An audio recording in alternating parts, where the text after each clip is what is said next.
What if I told you that once in American history, a secret empire existed? An empire more influential than presidential decisions, whose hidden orders shape the lives of millions, and whose shadow still silently touches American streets, laws, culture, and even political discourse. And what if I added, this empire was not foreign, not alien, not mythical, but created by Americans themselves? They called it the Kingdom of the Invisible Empire. This is not fiction. This is a real, documented, deeply unsettling chapter of U.S. history. And now, the astonishing story begins. The year was 1865. The Civil War was nearing its end. 4 years of brutal conflict between the Union and the Confederacy. The war destroyed towns, farmlands, families, and the South's traditional way of life. The end of slavery shook the very foundation of Southern society. A world built on cotton, plantations, and enslaved labor was collapsing. Out of this fear, uncertainty, and social chaos emerged a secret brotherhood, first small, then massive, the Ku Klux Klan. But the early Klan was not just a hate group. It was structured like a kingdom, with its own laws, courts, hierarchy, rituals, and most shockingly, a supreme king. Its founders called it the Kingdom of the Invisible Empire. A kingdom not seen, but feared. When slavery ended, millions of newly freed African Americans gained legal protection, voting rights, access to education, the ability to own property. For many white Southerners, this was terrifying. They believed their old world was dying, and that they would lose power forever. Fear turned into resentment. Resentment turned into organization. Organization turned into something far darker. The invisible empire began to grow. In 1866, in Pulaski, Tennessee, 6 former Confederate soldiers met casually, thinking about forming a secret club, just for fun. They played pranks, wore odd costumes, and rode horses at night. But something unexpected happened. Locals, especially newly freed black residents, saw these men in white robes and thought, "Are these ghosts? The spirits of dead Confederate soldiers?" Fear spread instantly. The 6 realized fear was power. They named their leader the Grand Wizard, the King of the Invisible Empire. And the first Grand Wizard was Nathan Bedford Forrest, a powerful Confederate general known for brutality during the war. The harmless club evolved into an organized, violent political empire. Members of the Klan were farmers by day, but at night they became invisible riders. Their empire had military-style ranks: Grand Wizard, Grand Dragon, Grand Cyclops, Titans, Giants, Ghouls, Night Riders. This wasn't a simple organization. It was a shadow government.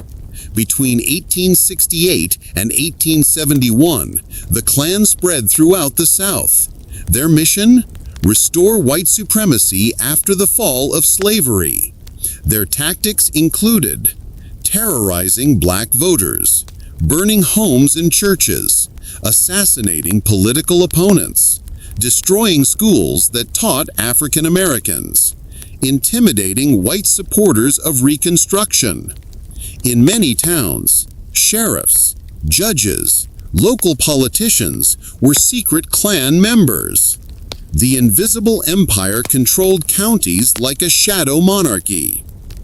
The violence became so widespread that President Ulysses S. Grant intervened. In 1871, Congress passed the Ku Klux Klan Act, a rare law allowing the president to use federal troops against domestic terror. Grant sent in soldiers. Thousands of Klan members were arrested. The first invisible empire collapsed, but not forever. In 1915, something extraordinary happened. A film was released, The Birth of a Nation. It portrayed African Americans as villains and the Klan as noble saviors. The film was massive, the biggest box office hit of its era. Audiences were emotionally overwhelmed. People cried, cheered, and applauded the Klan's scenes. That film resurrected the invisible empire. The new Klan wasn't limited to the South. It swept across the entire nation: Midwest, North, West Coast, suburban America. Their message was broader, more nationalistic. Protect Americanism, stop immigrant invasion, defend white Protestant identity, oppose Catholics, Jews, African Americans. It was propaganda, but millions believed it. By the 1920s, the Klan reached its peak, 4 to 6 million members. Yes, millions. It became the largest secret organization in U.S. history. Entire state governments were influenced or controlled by the Klan. Indiana, Colorado, Oregon, parts of Ohio, parts of Texas. The invisible empire was no longer a fringe group, it was a political force. The Klan maintained power through 3 weapons. 1. Fear. Night rides, cross burnings, masked threats, all designed to create psychological terror. 2. Social and economic coercion. Business owners who opposed the Klan were boycotted, fired, or driven out. 3. Political dominance. Klan-backed candidates won elections in multiple states. For nearly a decade, the invisible empire operated like an alternate power structure inside America. In 1925, a major scandal destroyed the Klan's image. A powerful Klan leader, D.C. Stevenson, was convicted of kidnapping, rape, and murder. His trial exposed corruption, bribery, extortion, sexual violence. Americans saw the moral defenders were actually criminals. Membership collapsed. The Great Depression, World War II, and cultural shifts further weakened the empire. But it did not die. During the civil rights movement of the 1950s-60s, the invisible empire rose again. They targeted Martin Luther King Jr., freedom riders, civil rights activists, black communities in the South, integrated schools, churches. The 1963 Birmingham church bombing, killing 4 young girls, was carried out by Klan members. These are not legends. These are documented historical tragedies. Even today, small Klan groups exist. Extremist networks online trace their ideology to the Klan. FBI reports classify them as domestic terror threats. The invisible empire survived, smaller, fractured, but present.